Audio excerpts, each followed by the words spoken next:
Welcome to note study. তো আজকে আমরা তোমাদের সামনে যে এক্সামগুলো আছে এনটিপিসি রেলওয়ে, এনটিপিসি বা রেলওয়ে গ্রুপ ডি বা পিএসসি রিলেটেড যে এক্সামগুলো সামনে হবে বা এসএসসি রিলেটেড যে এক্সামগুলো সামনে হবে সেগুলোর দিকে তাকিয়ে বেশ কিছু ইম্পর্টেন্ট ইকোনমিক্সের ওপর এমসিকিউ নিয়ে আলোচনা করব। তোমরা যারা লাইভ ক্লাসে জয়েন করছো সবাইকে বলবো তোমরা তোমাদের বন্ধুদের সাথে লাইভ ক্লাসের লিঙ্কটাকে অবশ্যই শেয়ার করে দাও এবং যার যে জায়গায় কোয়ারি আছে প্রত্যেকটা কোশ্চিনকে নিয়ে আমরা ডিটেলসে আলোচনা করব। যার যেখানে কোয়ারি থাকবে অবশ্যই কিন্তু কমেন্ট করে আমাকে জানাবে, আমি তার প্রত্যেকটা অ্যান্সার কিন্তু তোমাদের দেব।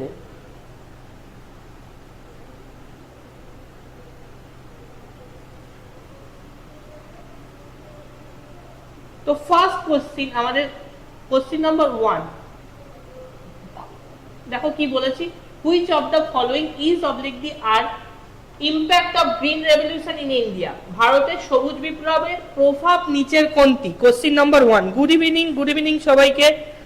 যারা যারা লাইভ ক্লাসে জয়েন করছো প্রত্যেককে বলবো যে লাইভ ক্লাসের লিঙ্কটা তোমরা তোমাদের বন্ধুদের সাথে শেয়ার করে দাও।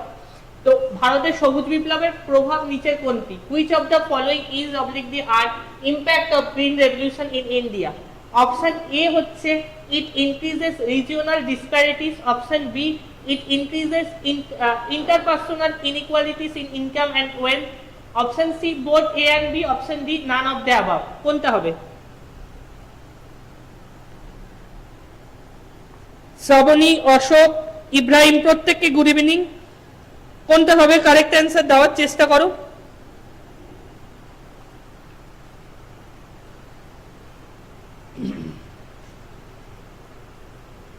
Impact of green revolution in India কোনটা?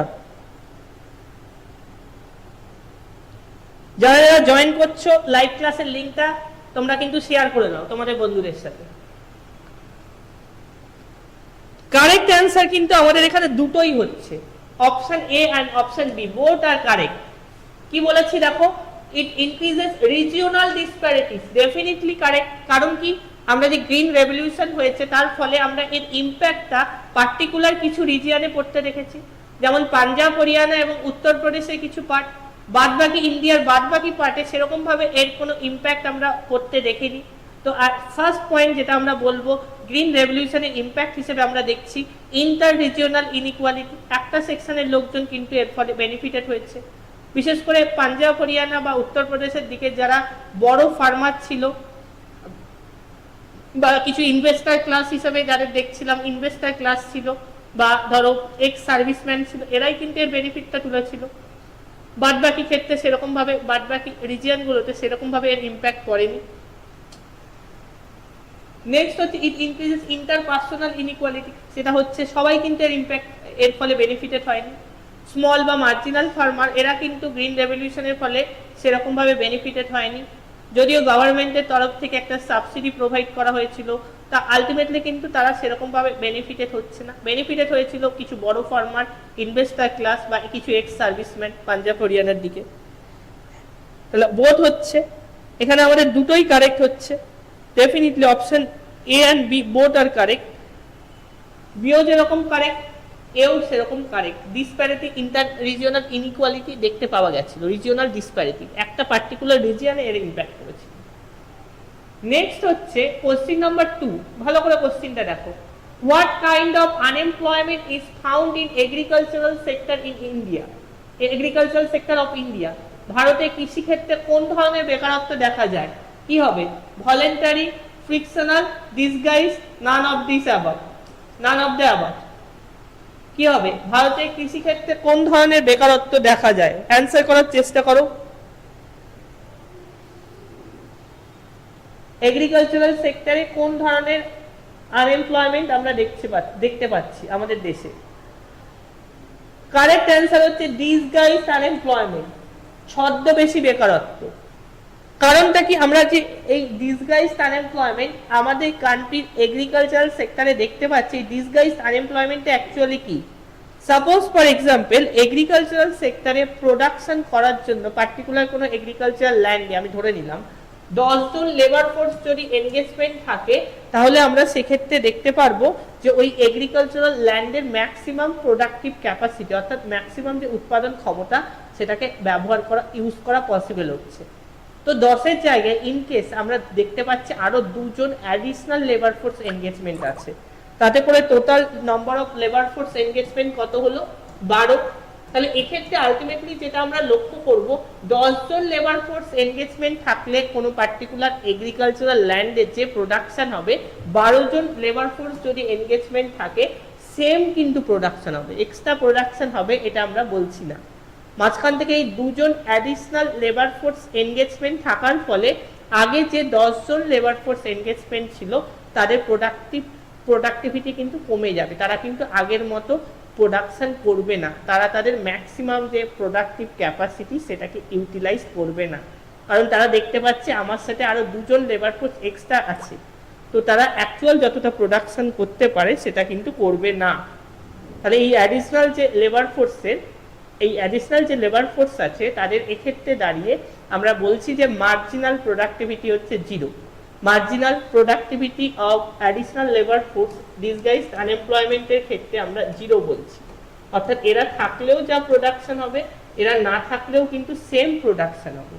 কাজে আমরা দেখতে পাচ্ছি এগ্রিকালচারাল সেক্টরে কোন ধরনের আনএমপ্লয়মেন্ট, সেটা হচ্ছে ডিসগাইজড আনএমপ্লয়মেন্ট, এটা আমরা দেখছি এগ্রিকালচারাল সেক্টরের ক্ষেত্রে। আর যেটা দেখছি আরেক ধরনের আনএমপ্লয়মেন্ট আমরা এগ্রিকালচারাল সেক্টরের ক্ষেত্রে দেখে থাকি, সেটা হচ্ছে সিজনাল আনএমপ্লয়মেন্ট। কারণ আমরা জানি আমাদের কান্ট্রির ক্ষেত্রে মোর দ্যান 80% ফার্মার্স হচ্ছে small and marginal farmers, more than 80% farmers হচ্ছে small and marginal farmers.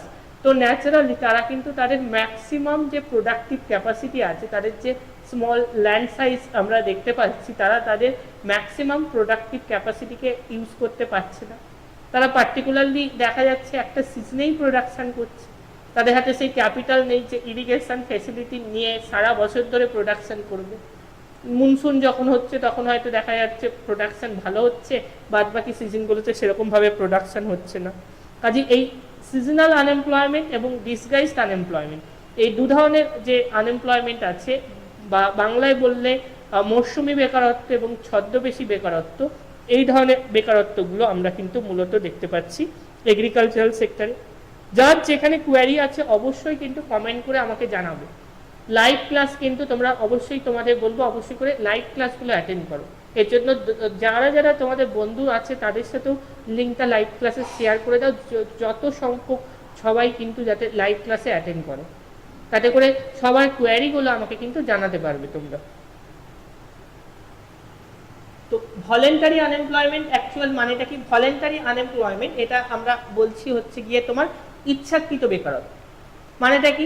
Voluntary unemployment actually দেখছি এটা মূলত ডেভেলপ কান্ট্রিগুলোর ক্ষেত্রে, উন্নত দেশগুলোর ক্ষেত্রে মার্কেটে যে ওয়েজ রেট আছে সেই ওয়েজ রেটে দেখা যাচ্ছে আমার কাছে একটা জব অ্যাভেলেবেল আছে, অথচ বেটার কোনো অপরচুনিটির জন্য আমি যখন সেই জবটাকে নিতে আগ্রহী হচ্ছি না। মার্কেট ওয়েজ রেট বা প্রিভেলিং ওয়েজ রেট যেটাকে বলছি, সেই ওয়েজ রেটে আমার কাছে জব অ্যাভেলেবেল থাকলেও বেটার অপরচুনিটির জন্য আমি যখন সেই জবটা নিতে আগ্রহী হচ্ছি না, তাহলে এই ধরনের আনএমপ্লয়মেন্টকে আমরা বলছি ভলেন্টারি আনএমপ্লয়মেন্ট। আরেক ধরনের হচ্ছে ফ্রিকশনাল আনএমপ্লয়মেন্ট বা সংঘাত জনিত বেকারত্ব। এই ফ্রিকশনাল আনএমপ্লয়মেন্ট বলতে কি বোঝানো হচ্ছে? কেউ একটা জব করছে, জব করতে করতে অন্য জব পেলো, বেটার কোনো অপরচুনিটি পেলো, তো একটা জবে রেজিগনেশন দিয়ে আরেকটা জব সে জয়েন করছে, মাঝখানে একটা শর্ট টাইম পিরিয়ডের জন্য সে যে আনএমপ্লয়েড থেকে গেল, তো এই ধরনের আনএমপ্লয়মেন্টকে আমরা বলে থাকছি ফ্রিকশনাল আনএমপ্লয়মেন্ট। ঠিক আছে, নেক্সট আসছি, who is the father of green revolution in the world? বিশ্বের সবুজ বিপ্লবের জনক কে? Norman Borlaug, M S. Swaminathan, next হচ্ছে আর.কে.ভি. রাও, নেক্সট হচ্ছে none of the above, none of this. কি হবে? কোনটা হবে? আমাদের শুধুমাত্র বলেছে who is the father of green revolution in the world, ওয়ার্ল্ডে বিশ্বের সবুজ বিপ্লবের জনক কে? আমাদের ইন্ডিয়া কিন্তু বলেনি, আমাদের বিশ্বে বলেছে, তাহলে কি হবে, কি হতে পারে চেষ্টা করো। বিশ্বের সবুজ বিপ্লবের জনক আমরা কাকে বলছি? হু is the father of green revolution in the world? Correct answer কি হবে আমাদের? কারেক্ট অ্যান্সার কিন্তু আমাদের এখানে হবে অপশন এ, অর্থাৎ নরম্যান বোরলগ। নরম্যান বোরলগকে আমরা কিন্তু father of green revolution in the world বলছি, ওয়ার্ল্ড বলা হয়েছে, তাহলে নরম্যান বোরলগ। আর এম এস স্বামীনাথন আমাদের যদি বলা হয়, এটা হচ্ছে father of green revolution in India. বা আমাদের যদি কোশ্চিনে বলা হয় গ্রিন এভারগ্রিন রেভলিউশন, চির সবুজ বিপ্লব, এই যে টার্মটা আছে ফার্স্ট টাইম পয়েন্ট যদি বলা হয় কে পয়েন্ট বাই যদি বলা হয়, তাহলে আমরা বলবো M S Swaminathan. M S Swaminathan, খেয়াল রাখবে।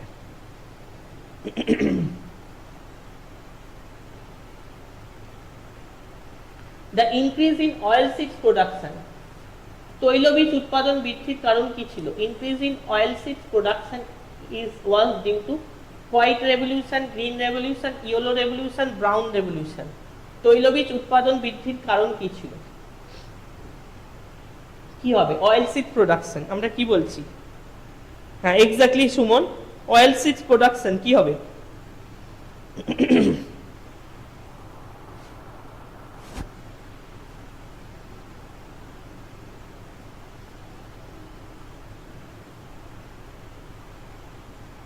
কোনটা হবে? Good evening Riya. হ্যাঁ হ্যাঁ, ভালো আছি। এটা হবে হচ্ছে গিয়ে correct answer yellow revolution, option C. Option C, oil seeds production বলেছে। Oil seed production was due to the increase in oil seeds production was due to yellow revolution. Correct answer option C. Next question, question number next question যেটা আসছে, who determines the minimum support price in India? ভারতে ন্যূনতম সহায়ক মূল্য কে নির্ধারণ করে? Minimum support price এইটা অ্যাকচুয়ালি নির্ধারণ করে বলতে রেকমেন্ডটা কে করছে? রেকমেন্ডটা কে করছে সেটা আমাদের এখানে কোশ্চিনে জানতে চেয়েছে। অপশনগুলো কি দেওয়া আছে? The commission for agricultural cost and prices, option A. Option B তে দেওয়া আছে agriculture, the agriculture ministry. Option C তে the finance commission. Option D তে নাবার্ড। এই মিনিমাম সাপোর্ট প্রাইস, আমি আগে তোমাদের একটু মিনিমাম সাপোর্ট প্রাইস এই যে কনসেপ্টটা, এই কনসেপ্টটাকে নিয়ে আলোচনা করি।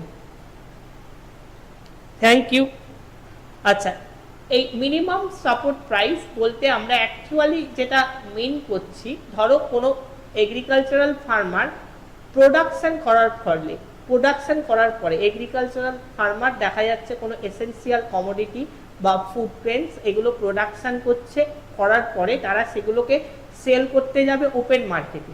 ওপেন মার্কেটে তারা সেগুলো সেল করতে গিয়ে যদি দেখে যে তারা মিনিমাম যে প্রোডাকশন কস্ট সেটা উঠছে না, বা তারা তাদের প্রোডাক্টটাকে ওপেন মার্কেটে সেল করতে পারছে না, এরকম একটা কন্ডিশনে দাঁড়িয়ে এগ্রিকালচারাল ফার্মার যারা আছে তারা তাদের আনসোল্ড প্রোডাক্টগুলোকে গভর্নমেন্টের কাছে একটা সার্টেন প্রাইসে সেল করছে।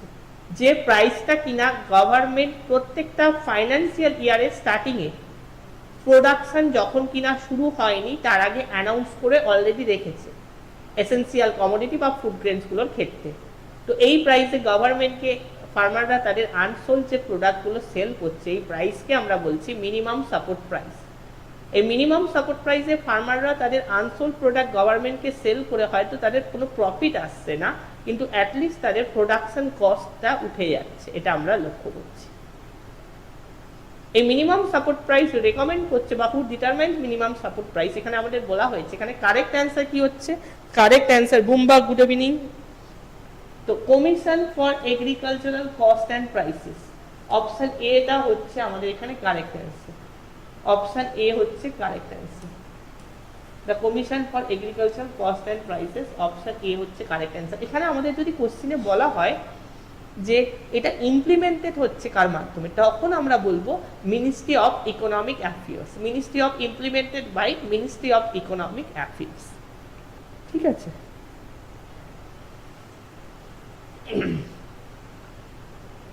Next question, NABARD was established in, NABARD যেটাকে আমরা এগ্রিকালচারাল অ্যাপেক্স ব্যাংক বলছি বা রুরাল এরিয়ার অ্যাপেক্স ইনস্টিটিউশন হিসেবে আমরা কিন্তু এই নাবার্ডকে দেখে থাকছি। এগ্রিকালচারাল অ্যাপেক্স ব্যাংক বা রুরাল এরিয়ার অ্যাপেক্স ইনস্টিটিউশন হিসেবে নাবার্ডকে দেখে থাকছি। নাবার্ড কবে এস্টাবলিশড হয়েছে এরকম একটা কোশ্চেন বলা হয়েছে। নাবার্ড আমরা যদি দেখি, অ্যাকচুয়ালি নাবার্ডের মেন ফাংশনটা আমরা একটু বলি।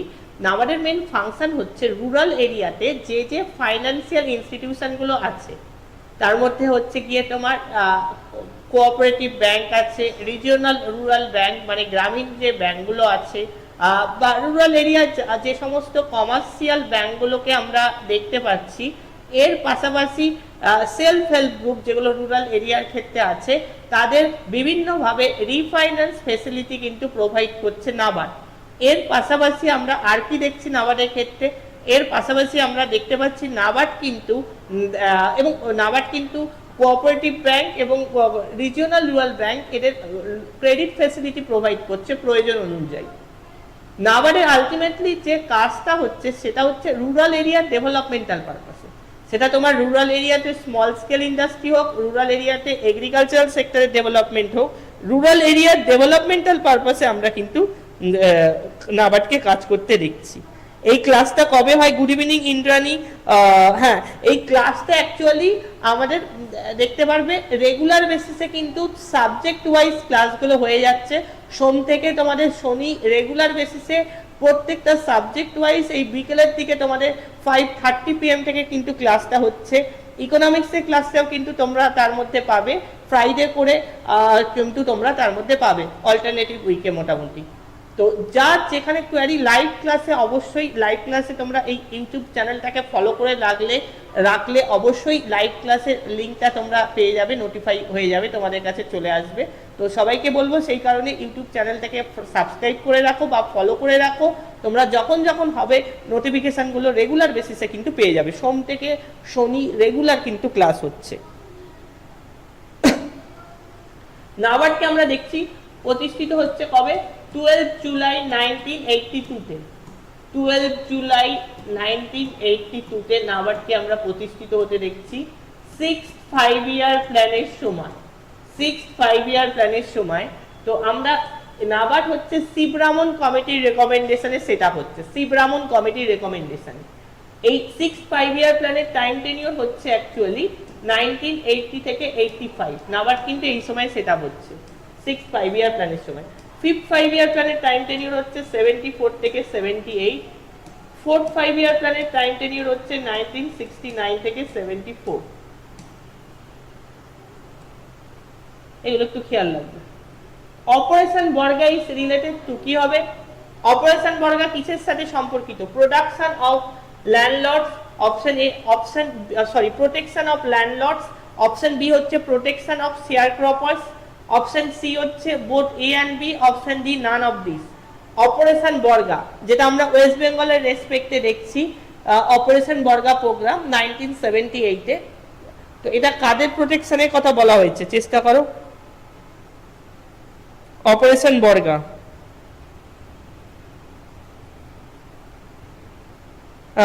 রোজ না, তুমি চ্যানেলটা ফলো করে রাখো, ফ্রাইডে করে আমার ক্লাসটা কিন্তু পাবে।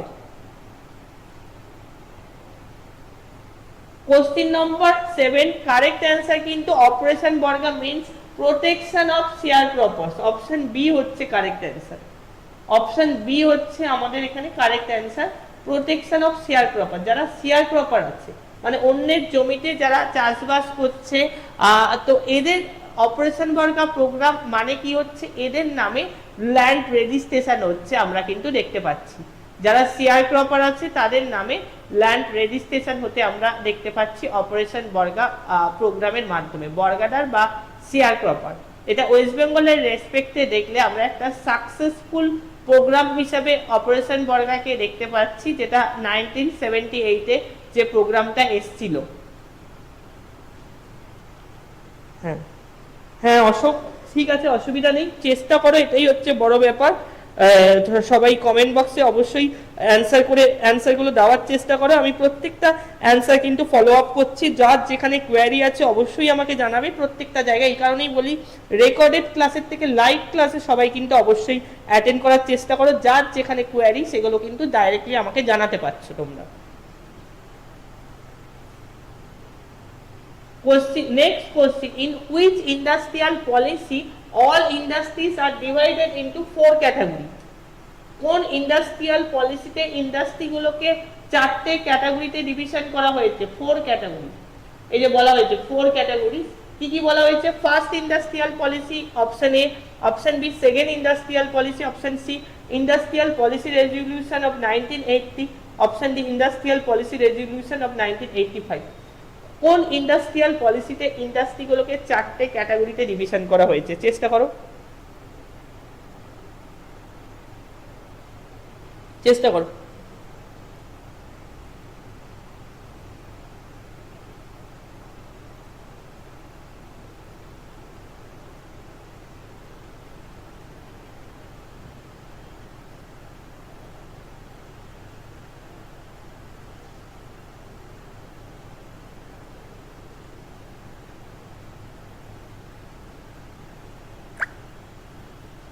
রিয়া বলেছো, এটা অ্যাকচুয়ালি কারেক্ট অ্যান্সার হবে কি বলতো? ফার্স্ট ইন্ডাস্ট্রিয়াল পলিসি, যেটা হচ্ছে 1948। পাবলিক সেক্টর আন্ডারটেকিং যে ইন্ডাস্ট্রি বা প্রাইভেট যে ইন্ডাস্ট্রি, এগুলোকে 4টে ক্যাটাগরিতে আমরা ডিভিশন হতে দেখছি ফার্স্ট ইন্ডাস্ট্রিয়াল পলিসিতে, মানে 1948-এ। আর সেকেন্ড ইন্ডাস্ট্রিয়াল পলিসি যেটা কিনা হয়েছে তোমার 1956-এ, অ্যাকচুয়ালি এখানে ইন্ডাস্ট্রিগুলোকে 3টে শিডিউল বা 3টে ক্যাটাগরিতে ডিভিশন হতে দেখছি। তাহলে অপশন এ হচ্ছে আমাদের এখানে কারেক্ট অ্যান্সার। অপশন এ আমাদের কারেক্ট অ্যান্সার হচ্ছে অপশন এ।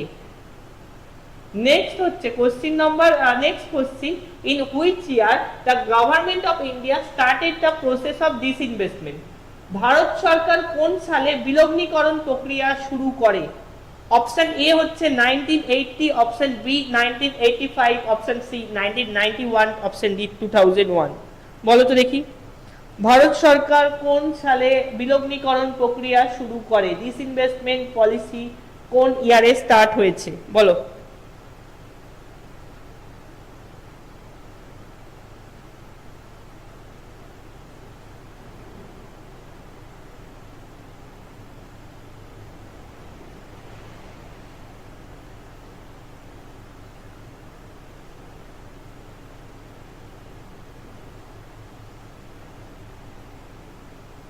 সমীর অ্যান্সার দিয়েছো, এটা অ্যাকচুয়ালি না কারেক্ট অ্যান্সার কোনটা হবে বলো তো? অপশন সিটা হবে। অপশন সি 1991, যে সময় আমরা নিউ ইকোনমিক পলিসি বা ইকোনমিক রিফর্ম যে ইয়ারে আমরা ইন্ট্রোডিউস হতে দেখেছিলাম, বা এলপিজি মডেলটা আমরা যে ইয়ারে আসতে দেখেছিলাম, সেই ইয়ারেই কিন্তু ডিসইনভেস্টমেন্ট পলিসি আমরা আসতে দেখছি, বিলগ্নীকরণ। মানেটা কি? মানে ধরো সাপোজ ফর এক্সাম্পল কোনো পিএসইউ, পাবলিক সেক্টর আন্ডারটেকিং কোনো অর্গানাইজেশন। পিএসইউ কখন বলি? কোনো অর্গানাইজেশনের ক্ষেত্রে আমরা যখন কিনা দেখে থাকি গভর্নমেন্টের ওনারশিপ ন্যূনতম পক্ষে অ্যাটলিস্ট 50% অ্যান্ড অ্যাবাভ আছে, তখনই সেই অর্গানাইজেশনকে আমরা বলে থাকি পিএসইউ বা public sector undertaking organisation. Suppose for example কোনো পিএসইউকে আমরা দেখতে পাচ্ছি দীর্ঘদিন ধরে লসে রান করছে, যে কারণে গভর্নমেন্টের বার্ডেন, গভর্নমেন্টের লায়াবিলিটি বাড়তে থাকছে। এরকম একটা কন্ডিশনে দাঁড়িয়ে গভর্নমেন্ট কি করতে পারে? ওই পিএসইউতে গভর্নমেন্টের যে ওনারশিপ আছে তার একটা সার্টেন পার্সেন্টেজ মার্কেটে সেল করতে পারে, বা গভর্নমেন্টের ইকুইটির একটা সার্টেন পার্সেন্টেজ মার্কেটে সেল করতে পারে। তো এই প্রসেসটাকে আমরা কি বলছি? এই প্রসেসটাকে আমরা ডিসইনভেস্টমেন্ট পলিসি বলছি। এটা ইন্ট্রোডিউস হয়েছে কবে? 1991-এ, 1991 সালে। যদি বলা হয় কোন সময় হয়েছে, তাহলে আমরা এটা বলবো হচ্ছে গিয়ে তোমার অ্যানুয়াল প্ল্যানের সময়। অ্যানুয়াল প্ল্যান, কারণ আমরা এই সময় একটা গ্যাপ দেখতে পাচ্ছি 7 5-year প্ল্যান এবং 8 5-year প্ল্যান, এর মাঝখানে অ্যানুয়াল প্ল্যানের টাইম পিরিয়ডটা ছিল অ্যাকচুয়ালি, অ্যানুয়াল প্ল্যানের টাইম পিরিয়ডটা আমরা দেখতে পাচ্ছি ছিল হচ্ছে 1990 থেকে 1992 পর্যন্ত, এই সময়। তাহলে অপশন সি হচ্ছে আমাদের এখানে কারেক্ট অ্যান্সার। দেখো নেক্সট কোশ্চিন আসছি, যেটা আমরা একটু ভালো করে কোশ্চিনটা দেখো। The MRTP companies were identified in India on a basis of the criteria of monopolies and restrictive trade practices, MRTP full form. তো MRTP কোম্পানি কিসের উপর বেস করে আইডেন্টিফাই হচ্ছে? অপশন এ তে দেওয়া আছে quality and quantity of produced by the companies. Option B তে companies which produce only one commodity which has no substitute. Option C quantity of capital endowment or the level of investment, option D হচ্ছে all of this. MRTP কে identify করা হচ্ছে কিসের ওপর base করে, বলো তো দেখি।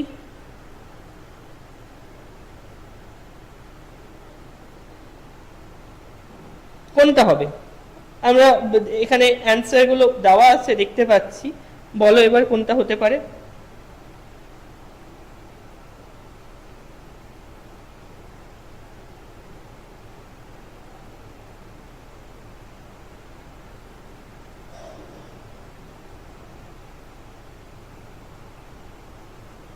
তাহলে এখানে আমাদের কারেক্ট অ্যান্সার হচ্ছে অপশন সি। ভালো করে লক্ষ্য করো, অপশন সিটা হচ্ছে কারেক্ট অ্যান্সার এখানে আমাদের, অর্থাৎ quantity of the capital endowment or the level of investment, option C. মানে এখানে quantity of the capital endowment কথাটার মানেটা কি অ্যাকচুয়ালি? অ্যাকচুয়াল মিনিং হচ্ছে আমরা এমআরটিপির একটা লিমিটেশন দেখছি, এটা অ্যাসেট সাইজের ওপর বেস করে দেখছি। প্রথমত হচ্ছে মনোপলি ইন্ডাস্ট্রিগুলোকে রেস্ট্রিক্টেড করতে গিয়ে 1969-এর ইন্ডাস্ট্রিয়াল পলিসিতে ডক্টর সুবিমল দত্ত কমিটির রেকমেন্ডেশনে এমআরটিপি একটা আসছে। এটা ইমপ্লিমেন্টেড হচ্ছে আলটিমেটলি গিয়ে 1970-তে। এটার মূল উদ্দেশ্য ছিল মনোপলি ইন্ডাস্ট্রিগুলোকে রেস্ট্রিক্টেড করা। মনোপলি ইন্ডাস্ট্রিগুলোকে রেস্ট্রিক্টেড করতে গিয়ে যে সমস্ত মনোপলি ইন্ডাস্ট্রিগুলোর অ্যাসেট সাইজ ছিল ₹25 crore অ্যান্ড অ্যাবাভ, তারাই কিন্তু ইনিশিয়ালি এই এমআরটিপি অ্যাক্টের আওতায় এসেছিল। পরবর্তীকালে 1980 বা 1985-এর যে ইন্ডাস্ট্রিয়াল পলিসিগুলো পরপর এসছে, সেখানে গিয়ে আমরা লক্ষ্য করছি যে এমআরটিপির আপার লিমিটটা কিন্তু ক্রমশ বেড়েছে। অর্থাৎ আপার লিমিট বেড়েছে মানেটা কি? আপার লিমিট বেড়েছে মানে এই ইনিশিয়ালি যেরকম 25 crore ছিল, এমআরটিপিকে লিবারালাইজ করে 1980-র ইন্ডাস্ট্রিয়াল পলিসিতে এটার আপার লিমিট বেড়ে 50 crore হচ্ছে। আবার 1985-এর যে ইন্ডাস্ট্রিয়াল পলিসি আছে, এটা আপার লিমিটটা আবার ডবল হয়ে 100 crore হচ্ছে। এবং ফাইনালি 1991-এর নিউ ইন্ডাস্ট্রিয়াল পলিসিতে গিয়ে আমরা দেখতে পাচ্ছি এমআরটিপি একটা টোটালি রিপল হচ্ছে, অর্থাৎ এটার আর কোনো এক্সিস্টেন্স থাকছে না। কেমন? ঠিক আছে, নেক্সট আসছি আমরা। নেক্সট কোশ্চেন দেখো, which of the followings is oblique the are, কি বলা হয়েছে? Is oblique the are features of India small scale industries in general. কি হচ্ছে? অপশন এ তে দেওয়া আছে the large employment potentiality, option B তে দেওয়া আছে absorption of unskill and less skill labour force, option C তে inefficient marketing system and lack of global market in present day situation, option D all of this. কি হবে? India small scale industries in general, small scale industries in general কি হবে বলো?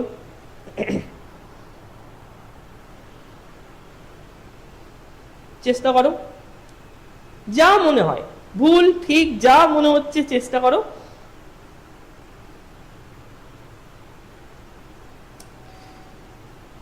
MSME features বলেছে small scale industries. Small scale ইন্ডাস্ট্রির যে features গুলো আছে সেগুলো কি জানতে চেয়েছে আমাদের এখানে কোশ্চিনে। তো আমাদের এখানে অপশনগুলো যদি দেখি, লার্জ এমপ্লয়মেন্ট পোটেন্সিয়ালিটি, ডেফিনেটলি, কারণ এগুলো মূলত লেবার ইন্টেন্সিভ টেকনিককে ইউজ করে হচ্ছে। এই যে স্মল স্কেল ইন্ডাস্ট্রির ক্ষেত্রে আমরা দেখছি এই যে প্রোডাকশনটা হচ্ছে, সেখানে যত না ক্যাপিটাল ইন্টেন্সিভ টেকনিক বা মেশিনারি বা মডার্ন টেকনোলজির ওপর যত না ফোকাস করা হচ্ছে, তার থেকে বেশি ফোকাস করা হচ্ছে লেবারের উপর, লেবার ইন্টেন্সিভ টেকনিক ফোকাস করে হচ্ছে। নম্বর 2 হচ্ছে absorption of unskill and less skill labour force, definitely যে লেবাররা আছে তারা ম্যাক্সিমামই আনস্কিল হচ্ছে। নম্বর সি হচ্ছে inefficient marketing system and lack of global market in present day situation, definitely inefficient হচ্ছে marketing system, proper marketing system এখানে থাকছে না due to lack of capital, due to lack of fund আমরা দেখতে পাচ্ছি। তো option ডিটা all of this, A correct, B correct, C correct, প্রত্যেকটাই কারেক্ট। তাহলে অল অফ দিস হচ্ছে আমাদের এখানে কারেক্ট অ্যান্সার। নেক্সট হচ্ছে new industrial policy was published on, খুব ইম্পর্টেন্ট কোশ্চেন। নতুন শিল্পনীতি কবে প্রকাশিত হয়? নতুন শিল্পনীতি নিউ ইন্ডাস্ট্রিয়াল পলিসি আমরা কবে ইন্ট্রোডিউস হতে দেখছি? ওয়াজ পাবলিশড অন, কবে হচ্ছে? Option A 24 July 1991, option B 1st April 1991, option C 31st March 1991, option D 1st January 1991। যারা যারা লাইভ ক্লাসে আছো সবাইকে বলবো, নতুন যারা জয়েন করছো বা যারা করছো ক্লাসটা, প্রত্যেকে কিন্তু অবশ্যই তোমাদের বন্ধুদের সাথে লাইভ ক্লাসের লিঙ্কটাকে শেয়ার করে দিও তাড়াতাড়ি। এবং যারা আছো লাইভ ক্লাসে অবশ্যই কমেন্ট করে চেষ্টা করো অ্যান্সারগুলো তোমাদের দেওয়ার। কোথাও যদি কোনো জায়গায় কোয়ারি থাকে অবশ্যই আমাকে কিন্তু কমেন্টে জানাও। যে জায়গায় যা কোয়ারি আছে, যেখানে মনে হচ্ছে যে বললে আরেকবার ভালো, এই টার্মটা আমার ডাউট আছে, সেই জায়গাটা বলো। আমি প্রত্যেকটা জায়গা কিন্তু ক্লিয়ার করছি এই এমসিকিউ মোডে যে ক্লাসটা হচ্ছে। এবং এই ক্লাসটা আমি অলরেডি বললাম, সোম থেকে শনি রেগুলার বেসিসে কিন্তু ক্লাস হবে, বিভিন্ন সাবজেক্ট ওয়াইজ ক্লাস হবে। তোমরা কিন্তু এই ক্লাসগুলো অ্যাটেন্ড করতে পারবে। এই টাইমিংটা হচ্ছে মোটামুটি 5:30 PM থেকে। অবশ্যই চ্যানেলটাকে এই জন্য তোমাদের ফলো করে রাখতে হবে। এখানে আমাদের কোশ্চিনটায় ফিরে আসি, কি হবে? নিউ ইন্ডাস্ট্রিয়াল পলিসি বা নতুন শিল্পনীতি পাবলিশ হয়েছে কবে? 24 জুলাই 1991।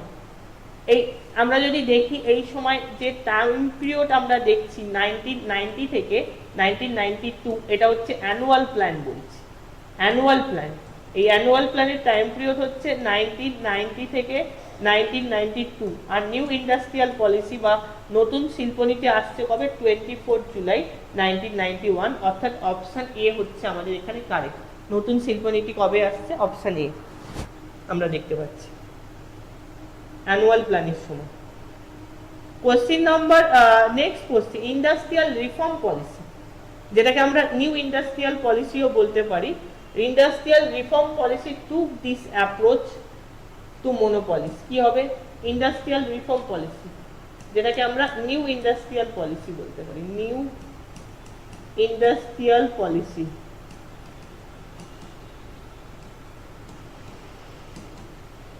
কি হবে? Remove MRTP restriction, option A. Option B হচ্ছে টাইটেন সার্চ রেস্ট্রিকশন, অপশন সি হচ্ছে neutral attitude, option D partly regulate monopolies. Regulate the monopolies কি হবে?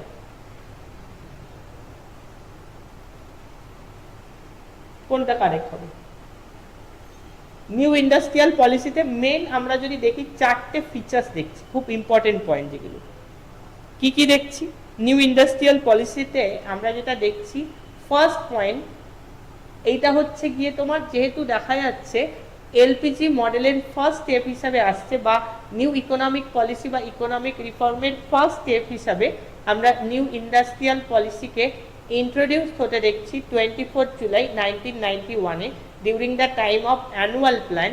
তো আমরা ফার্স্ট পয়েন্ট যেটা বলতে পারি নিউ ইন্ডাস্ট্রিয়াল পলিসির ক্ষেত্রে, লস মেকিং যে পাবলিক সেক্টর ইউনিটগুলো ছিল, অর্থাৎ সরকারের নিয়ন্ত্রণাধীন যে সংস্থাগুলোকে আমরা দেখতে পাচ্ছিলাম দীর্ঘদিন ধরে লসে রান করছিল, নিউ ইন্ডাস্ট্রিয়াল পলিসিটা আসার ফলে সেগুলো কিন্তু প্রাইভেটাইজড হলো, অর্থাৎ সেগুলো ধীরে ধীরে বেসরকারিকরণ হলো। এটা আমরা দেখতে পেলাম। নাম্বার 2 যেটা আমরা দেখতে পাচ্ছি নিউ ইন্ডাস্ট্রিয়াল পলিসিতে, সেটা হচ্ছে গিয়ে ফরেন ইনভেস্টমেন্টের আপার লিমিট ইন্ডাস্ট্রিয়াল সেক্টরের ক্ষেত্রে ইনক্রিজ হতে দেখছি। আরও বেশি বেশি করে ফরেন ইনভেস্টমেন্ট আমরা কিন্তু ইন্ডাস্ট্রিয়াল সেক্টরের ক্ষেত্রে আসতে দেখছি নিউ ইন্ডাস্ট্রিয়াল পলিসিটা আসার ফলে। Number 2 point. নাম্বার 3 পয়েন্ট আমরা আর কি দেখতে পাচ্ছি? নাম্বার 3 পয়েন্ট যেটা আমরা নিউ ইন্ডাস্ট্রিয়াল পলিসিতে দেখতে পাচ্ছি, সেটা হচ্ছে এই যে লক্ষ্য করছি ডিলাইসেন্সিং। বিভিন্ন ক্ষেত্রে কিছু এক্সেপশন কেস বাদ দিয়ে বিভিন্ন ক্ষেত্রে আমরা ডিলাইসেন্সিং এর ব্যাপারটা লক্ষ্য করছি নিউ ইন্ডাস্ট্রিয়াল পলিসিতে এসে। আর এবং সব শেষে যেটা বলা হয়েছে এখানে আমাদের কোশ্চিনে, এখানে আমাদের অ্যান্সার যেটা হবে রিমুভ এমআরটিপি রেস্ট্রিকশন, অর্থাৎ মোনোপলি ইন্ডাস্ট্রিগুলোকে রেস্ট্রিক্টেড করতে গিয়ে 1969-এর ইন্ডাস্ট্রিয়াল পলিসিতে যে এমআরটিপি একটা ইমপ্লিমেন্ট হয়েছে, এমআরটিপি একটা এসেছিল যেটা ইমপ্লিমেন্ট হয়েছিল গিয়ে 1970-তে, সেই এমআরটিপি অ্যাক্টকে টোটালি রিপল হতে দেখছি, অর্থাৎ টোটালি রিমুভ হতে দেখছি আমরা এই নিউ ইন্ডাস্ট্রিয়াল পলিসিতে বা ইন্ডাস্ট্রিয়াল রিফর্মে। আমরা অপশন এটা দেখছি, remove the MRTP restriction. Option A হচ্ছে আমাদের এখানে কারেক্ট অ্যান্সার, অপশন এ। তাহলে কারেক্ট অ্যান্সার হলো আমাদের এখানে অপশন এটা এক্স্যাক্টলি। নেক্সট কোশ্চিন আসছি আমরা, এর পরের কোশ্চিন দেখো, এর পরের কোশ্চিন আমরা যেটা আসবো সেটা হচ্ছে অ্যাটিটিউড অফ ইন্ডাস্ট্রিয়াল পলিসি 1991, এর সাথে রিলেট করে কোশ্চিনটা আমি একটু আগে যেটা তোমাদের আলোচনা করলাম, attitude of industrial policy 1991 towards foreign direct investment was one of, অর্থাৎ বিদেশি বিনিয়োগের ক্ষেত্রে এই যে নতুন শিল্পনীতিটা এসেছিল তার মনোভাবটা কি ছিল। Total rejection option A, option B হচ্ছে increase in the share of FDI foreign direct investment বা প্রত্যক্ষ বিদেশি বিনিয়োগের যে আপার লিমিট সেটা ইনক্রিজ করছে এফডিআই এর আপার লিমিট। নাম্বার 2 হচ্ছে decrease in the share of FDI, FDI এর আপার লিমিট ডিক্রিজ করছে। আর নাম্বার ডি হচ্ছে নান অফ দ্য অ্যাবাভ। কোনটা কারেক্ট হবে, এর মধ্যে আমাদের কোনটা কারেক্ট হবে? এই যে আমরা দেখতে পাচ্ছি এই যে ইন্ডাস্ট্রিয়াল পলিসি 1991, এখানে এটার ইম্প্যাক্ট আমরা যদি দেখি চারটি ইম্পর্টেন্ট পয়েন্ট আলোচনা করলাম, তার মধ্যে কোনটা কারেক্ট হচ্ছে আমরা দেখতে পাচ্ছি increase in the share of FDI, industrial সেক্টরে ফরেন ডিরেক্ট ইনভেস্টমেন্টের আপার লিমিটটা আমরা কিন্তু ইনক্রিজ করতে দেখছি। চারটি ইম্পর্টেন্ট পয়েন্ট কি কি বললাম? ফরেন ইনভেস্টমেন্টের আপার লিমিট ইনক্রিজ করছে, লস মেকিং পাবলিক সেক্টর ইউনিটগুলোকে প্রাইভেটাইজ করা হচ্ছে, এমআরটিপি অ্যাক্টকে রিপুল করা হচ্ছে, অর্থাৎ এমআরটিপি অ্যাক্টের আর এক্সিস্টেন্স থাকছে না, নিউ ইন্ডাস্ট্রিয়াল পলিসি থেকে লক্ষ্য করছি। আর নম্বর 4 হচ্ছে ডি লাইসেন্সিং। তাহলে কারেক্ট অ্যান্সার হচ্ছে আমাদের কোনটা? কারেক্ট অ্যান্সার হচ্ছে আমাদের অপশন বি, অর্থাৎ increase in the share of FDI, foreign direct ইনভেস্টমেন্টের আপার লিমিট আমরা কিন্তু ইনক্রিজ করতে দেখছি, প্রত্যক্ষ বিদেশি বিনিয়োগ যেটাকে বলা হচ্ছে।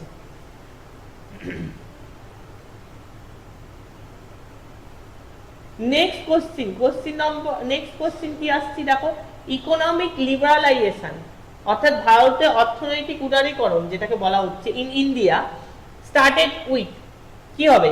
অপশন এ তে যেটা বলা হয়েছে, অপশন এ তে আমরা এখানে বলেছি হচ্ছে substantial changes in industrial licensing policy, option A. Option B তে যেটা আমরা এখানে বলেছি the convertibility of Indian rupee হবে। আর অপশন সি তে হচ্ছে doing away with procedural formalities for foreign direct investment. আর অপশন ডি তে হচ্ছে significant production in tax rates. কি হবে? ইকোনমিক লিবারালাইজেশন ইন ইন্ডিয়া কি হবে, কোনটা হবে? ইকোনমিক লিবারালাইজেশন বলতে আমরা এখানে কি মিন করছি, কি হবে বলো? কোশ্চিন নাম্বার, নেক্সট কোশ্চিন কি হবে?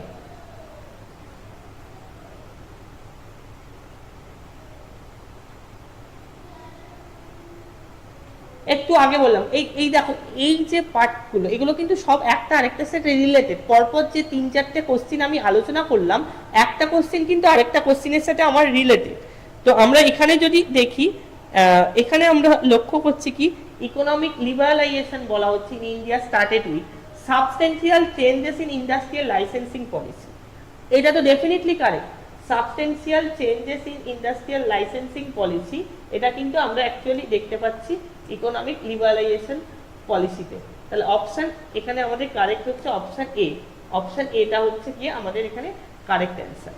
তো একটু আগেই যেটা বললাম, যেটা আমরা নিউ ইন্ডাস্ট্রিয়াল পলিসিতে দেখছি substantial changes in industrial licensing policy, যেটাকে আমরা ডি লাইসেন্সিং বলছি, যেটা আমরা নিউ ইন্ডাস্ট্রিয়াল পলিসিতে দেখছি।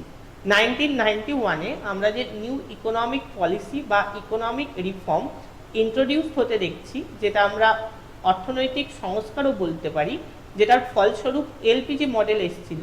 অর্থাৎ লিবারালাইজেশন বলতে উদারীকরণ বলছি, বিভিন্ন ক্ষেত্রে যে রেস্ট্রিকশনগুলো ছিল সমস্ত কিছু কিন্তু লিবারাল হচ্ছে। অর্থাৎ এক্সপোর্ট ইম্পোর্টের ক্ষেত্রে যে রেস্ট্রিকশন ছিল, ফরেন ইনভেস্টমেন্টের ক্ষেত্রে যে রেস্ট্রিকশন ছিল, সমস্ত রেস্ট্রিকশনগুলোকে লিবারালাইজ হতে দেখছি। Loss making public sector unit সেগুলোকে প্রাইভেটাইজ হতে দেখছি। আর গ্লোবালাইজেশন বলতে আমাদের কান্ট্রির ইকোনমিকে ওয়ার্ল্ড ইকোনমির সাথে আমরা ইন্ট্রিগেট হতে দেখছি, এটাকে আমরা গ্লোবালাইজেশন বলছি। তাহলে এক্ষেত্রে দাঁড়িয়ে আমরা যেটা কারেক্ট বলছি, অ্যান্সার, ভারতে অর্থনৈতিক উদারীকরণ শুরু হয়েছিল কোনটি দিয়ে? অবভিয়াসলি বলবো substantial changes in industrial licensing policy. Option A হচ্ছে গিয়ে আমাদের এখানে কারেক্ট অ্যান্সার। নেক্সট হচ্ছে who are counted in the labour force of a country.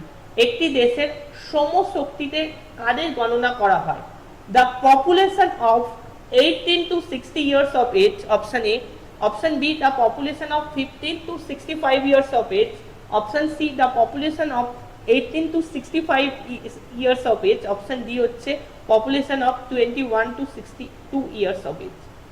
একটি দেশের শ্রমশক্তিতে বা লেবার ফোর্স হিসাবে আমরা mainly overall economic point of view থেকে এই কনসেপ্টটাকে আমাদের ভাবতে হবে। তো কাদের আমরা মেনলি কনসিডার করছি লেবার ফোর্স হিসাবে? কোনটা কারেক্ট হবে বলো তো দেখি।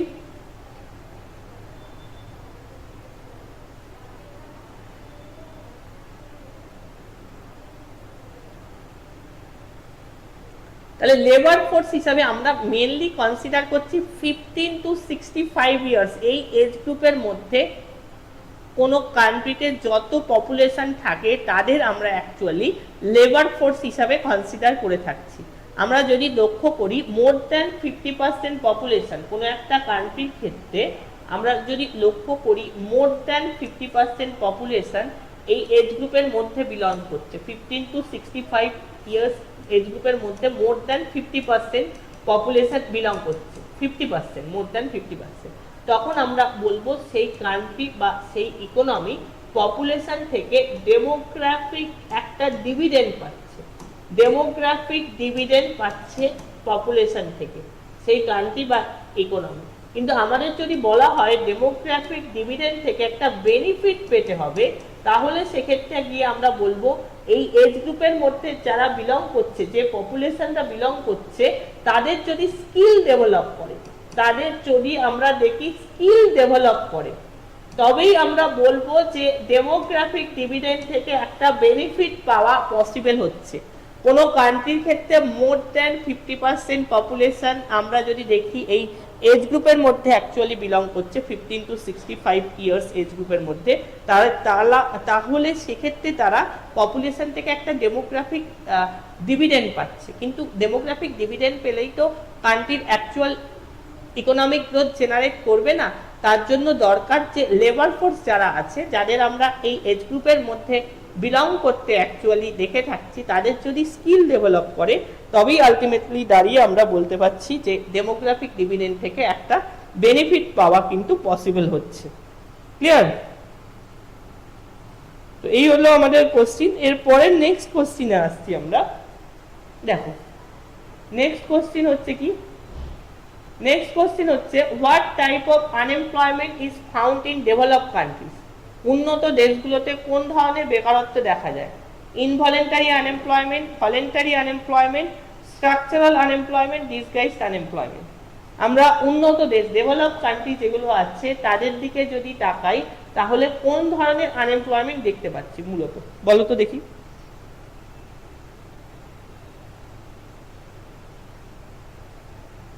কোন ধরনের আনএমপ্লয়মেন্ট আমরা উন্নত দেশগুলোর ক্ষেত্রে মূলত দেখছি দেখি বলো।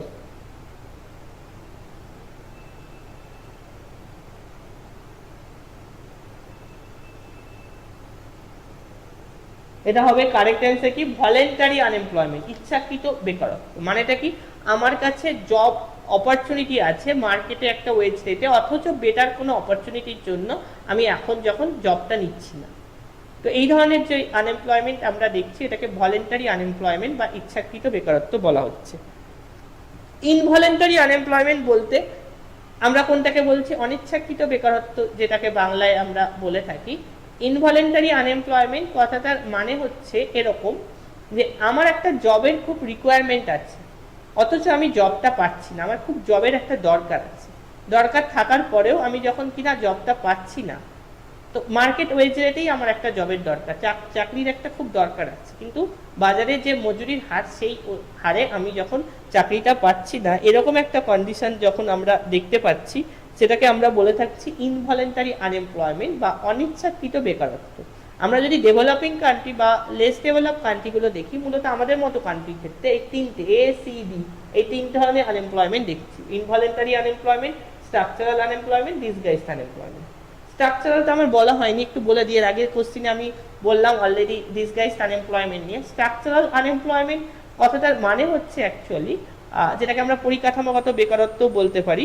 তো এই স্ট্রাকচারাল আনএমপ্লয়মেন্ট মানে হচ্ছে মডার্ন বা আপডেটেড টেকনোলজি আসার সাথে সাথে নিজেদের যদি লোকজন স্কিল করতে না পারে, নিজেদের যদি সেই অনুযায়ী স্কিল লেবার ফোর্স করে তুলতে না পারে, অটোমেটিক্যালি তার কিন্তু কাজ চলে যাওয়ার একটা সম্ভাবনা থেকে যাচ্ছে। তো এই ধরনের যে আনএমপ্লয়মেন্ট দেখা যাচ্ছে অ্যাকচুয়ালি ইকোনমিতে, এটাকে আমরা বলছি স্ট্রাকচারাল আনএমপ্লয়মেন্ট। এবং এর সাথে রিলেট করে আমরা আরেক ধরনের আনএমপ্লয়মেন্ট দেখছি, সেটাকে বলা হচ্ছে টেকনিক্যাল আনএমপ্লয়মেন্ট। সেটা কিরকম? এই যে মডার্ন বা আপডেটেড টেকনোলজি আসছে, তার সাথে সাথে কি করতে হবে, তার সাথে সাথে লোকজন স্কিল করতে নিজেকে না পারলে আনএমপ্লয়মেন্ট হচ্ছে, তার কাজের স্কোপ কমে যাচ্ছে, সে আনএমপ্লয়েড হয়ে পড়ছে। আর আরেকটা যেটা দেখছি, অ্যাডভান্স বা মডার্ন টেকনোলজি আসার ফলে অটোমেটিক্যালি ম্যান পাওয়ার কাট হচ্ছে, মানে লোকের যে কাজের সংখ্যা, যতজন লোক কাজ করতে পারে তার যে সংখ্যাটা, সেটা কিন্তু অটোমেটিক্যালি ডিক্রিজ করছে, অটোমেটিক্যালি কমে যাচ্ছে। তাহলে এই ধরনের আনএমপ্লয়মেন্টকে আমরা কি বলবো? Technical unemployment. টেকনিক্যাল আনএমপ্লয়মেন্ট কেমন? নেক্সট আসছি হচ্ছে গিয়ে আমরা question number, next question, if new companies are being installed in a company and some employees are fired from the job due to lack of computer knowledge, then what kind of unemployment will it be called? আমি একটু আগে এটা example দিলাম, disguised unemployment, structural unemployment, hidden unemployment, frictional unemployment। যদি কোনো কোম্পানিতে নতুন computer স্থাপন করা হয় এবং কম্পিউটার জ্ঞানের অভাবে কিছু কর্মচারীকে চাকরি থেকে বরখাস্ত করা হয়, তাহলে তাকে কি ধরনের বেকার বলা হয়, বেকারত্ব বলা হয়? কোন ধরনের বেকারত্ব বলা হচ্ছে? দেখো দেখি, বলো তো দেখি।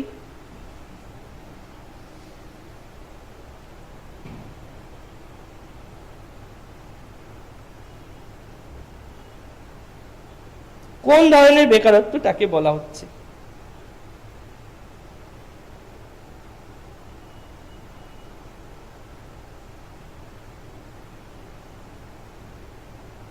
এটা হবে আমাদের কি?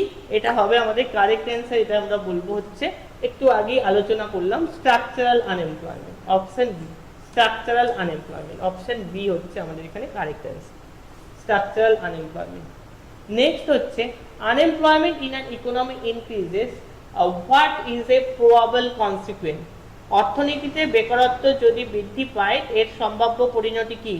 A switch from direct to indirect taxation, option A. Option B হচ্ছে an increase in demand pull inflation, option C an increase in the balance of trade deficit, option D an increase in the government budget deficit।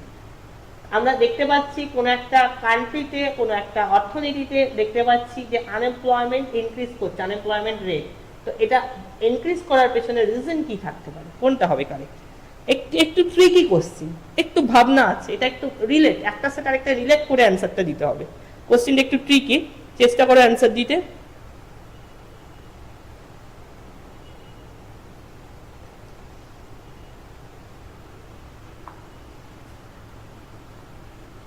Correct answer কি বলবো আমরা? Correct answer কিন্তু এখানে আমরা বলবো হচ্ছে গিয়ে কোনটা? কোনটা কারেক্ট?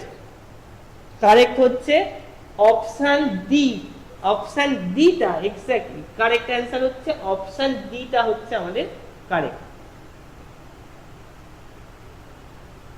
দেখো, an increase in the government budget deficit, কারণটাকে আমি একটু জাস্ট এক্সপ্লেন করছি ফ্লো চার্ট করে।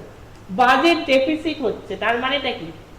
বাজেট ডেফিসিট আমরা দেখছি, এটা ইমপ্লাই করছে তোমার বাজেটে, গভর্নমেন্টের বাজেটে এক্সপেন্ডিচারের পার্টটা এক্সিড করছে বাজেটে রিসিপ্টের পার্টকে। বাজেট এক্সপেন্ডিচার এক্সিড করছে বাজেট রিসিপ্টের পার্টকে, তাহলে অটোমেটিক্যালি বাজেট ডেফিসিট। এবং এটা ইমপ্লাই করছে বাজেট ডেফিসিট বাড়তে থাকছে, তো এটা ইমপ্লাই করছে কি? এটা ইমপ্লাই করছে হচ্ছে গিয়ে ইকোনমিতে রিসেশনারি একটা কন্ডিশন দেখতে পাওয়া যাচ্ছে। রেসেশনারি একটা কন্ডিশন, অর্থাৎ মন্দা, অর্থনৈতিক মন্দা। রেসেশন বা ইকোনমিক স্লোডাউন এরকম কন্ডিশন যত আমরা দেখব তত বাজেট ডেফিসিটের পার্সেন্টেজ বাড়বে। তো এই রেসেশনারি কন্ডিশন কোনো কান্ট্রির ইকোনমিতে দেখতে পাওয়া যাচ্ছে, তার মানে জিডিপির পার্সেন্টেজ ফল করছে, জিডিপির পার্সেন্টেজ ফল করছে, জিডিপির পার্সেন্টেজ ফল করছে, তার মানে কি ওভারঅল কান্ট্রির ইকোনমিতে প্রোডাক্টিভিটি কমছে, প্রোডাকশন কমে যাচ্ছে, প্রোডাকশন বা উৎপাদন দেশের অর্থনীতিতে কমে যাচ্ছে, প্রোডাকশন কমছে। এবং প্রোডাকশন যদি কমে অটোমেটিক্যালি আমরা তার ইম্প্যাক্টে দেখব আনএমপ্লয়মেন্ট পার্সেন্টেজ বাড়বে, তার ইম্প্যাক্টে আমরা অটোমেটিক্যালি লক্ষ্য করব কি আনএমপ্লয়মেন্ট পার্সেন্টেজ বাড়তে থাকবে। তাহলে এইটা হচ্ছে কারণ। And increase in the government budget deficit, এটাই কিন্তু কারণ হচ্ছে আনএমপ্লয়মেন্ট পার্সেন্টেজ বাড়ার পেছনে। আনএমপ্লয়মেন্ট বাড়ার পেছনে কারণ কি জিজ্ঞেস করেছে, অপশন ডিটা হচ্ছে আমাদের এখানে কারণ। ঠিক আছে, ওকে। নেক্সট আসছি, next question. If a person is ready to work at prevailing wage rate in the market but he is unable to find a work, then what type of unemployment would it be called? কোনো ব্যক্তি, যদি কোনো ব্যক্তি বাজারে প্রচলিত যে মুদ্রা, যে মজুরির হারটা আছে অ্যাকচুয়ালি এক্সিস্ট করছে, যেটা প্রচলিত মজুরির হারে কাজ করতে প্রস্তুত থাকে কিন্তু কাজ খুঁজে না পায়, তাহলে তাকে কোন ধরনের বেকারত্ব বলা হয়? যেটা অলরেডি বললাম, এই ধরনের বেকারত্ব আমরা মূলত দেখছি অনুন্নত দেশগুলোতে, আন্ডার ডেভেলপ বা লেস ডেভেলপ কান্ট্রিগুলোতে এই ধরনের আনএমপ্লয়মেন্ট আমরা মেনলি দেখে থাকছি। তো এই আনএমপ্লয়মেন্টকে আমরা ইকোনমিক টার্মে কি বলছি? এই ধরনের আনএমপ্লয়মেন্টকে আমরা বলে থাকছি ইনভলেন্টারি আনএমপ্লয়মেন্ট। ইনভলেন্টারি আনএমপ্লয়মেন্ট বাংলায় বললে এটাকে আমরা বলছি অনিচ্ছাকৃত বেকারত্ব। আমি কাজ চাইছি বাজারে একটা মজুরির হারে, অথচ আমার কাছে কাজ নেই, আমি কাজ পাচ্ছি না। কাজ চাওয়ার পরেও আমার ইচ্ছুক আছি কোনো কাজ করার জন্য, কিন্তু আমি কাজটা পাচ্ছি না। তো এরকম যদি কন্ডিশন দেখা যায় তাহলে এটাকে বলছি involuntary unemployment. What is the average calories required in rural areas for measuring poverty? গ্রামীণ এলাকায়, কোশ্চেনটা ভালো করে দেখো, গ্রামীণ এলাকায় দারিদ্র্য পরিমাপের জন্য গড়ে কত ক্যালোরি প্রয়োজন?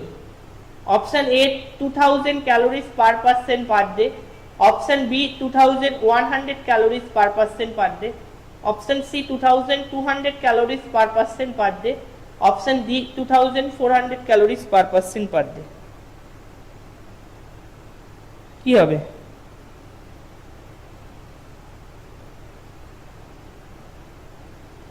কোনটা কারেক্ট হবে?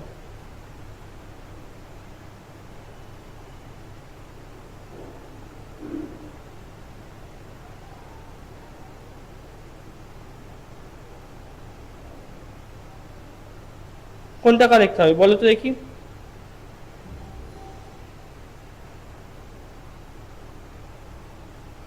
রুরাল এরিয়ার ক্ষেত্রে যদি বলা হয় তাহলে আমরা কোনটা বলছি? Option D. অপশন ডিটা হচ্ছে আমাদের correct, 2400 calories per person per day. এটাই যদি আরবান এরিয়ার ক্ষেত্রে হয় তাহলে আমরা বলছি 2100 calories per person per day. Urban এরিয়ার ক্ষেত্রে এটা, রুরাল এরিয়ার ক্ষেত্রে 2400 ক্যালোরি। এটা ডিফারেন্সটা হওয়ার কারণ হচ্ছে রুরাল এরিয়াতে যারা, রুরাল এরিয়ার পপুলেশন যারা, তারা কিন্তু ফিজিক্যাল অ্যাক্টিভিটিটা বেশি দিচ্ছে rather than urban area. Urban এরিয়ায় যে ফিজিক্যাল অ্যাক্টিভিটি দিতে হচ্ছে তার তুলনায় রুরাল এরিয়াতে ফিজিক্যাল অ্যাক্টিভিটি বেশি দিতে হচ্ছে। ন্যাচারালি রুরাল এরিয়ার ফুড ইনটেক ক্যাপাসিটি বা ক্যালোরি ইনটেক ক্যাপাসিটি বেশি হচ্ছে আরবান এরিয়ার সাথে কম্পেয়ার করলে।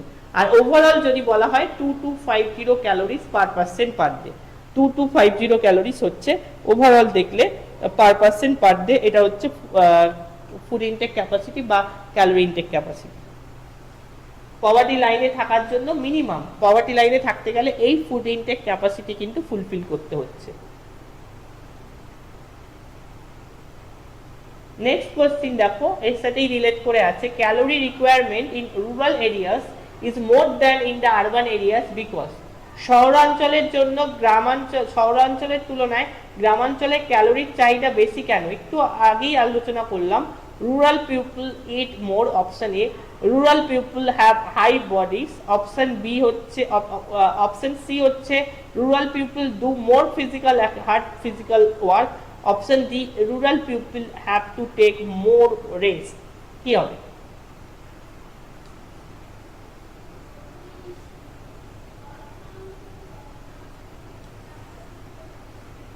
Option C, rural people do more hard work, বা ফিজিক্যাল অ্যাক্টিভিটি রুরাল পিপলের ক্ষেত্রে বেশি হচ্ছে, ফিজিক্যাল অ্যাক্টিভিটি বেশি দিতে হচ্ছে আরবান এরিয়ার তুলনায়। তো ন্যাচারালি আমরা দেখতে পাচ্ছি ক্যালোরি ইনটেক ক্যাপাসিটি বা ফুড ইনটেক ক্যাপাসিটি রুরাল এরিয়াতে বেশি। নেক্সট হচ্ছে the concept of entitlement was introduced by, এই এন্টাইটেলমেন্টের কনসেপ্টটা কে ইন্ট্রোডিউস করেছিল? প্রণব মুখার্জি, অমর্ত্য সেন, মনমোহন সিং, সোনিয়া গান্ধী।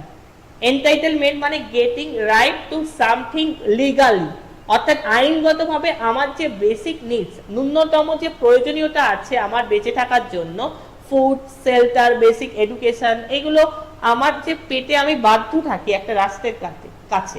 তো এই এন্টাইটেলমেন্টের কনসেপ্টটা কে বলেছিলেন? কনসেপ্ট অফ এন্টাইটেলমেন্ট যদি বলা হয় was introduced by, correct answer কি হবে? কারেক্ট অ্যান্সার এখানে কি হচ্ছে? Amartya Sen. Amartya Sen correct answer option B, অর্থাৎ অমর্ত্য সেন।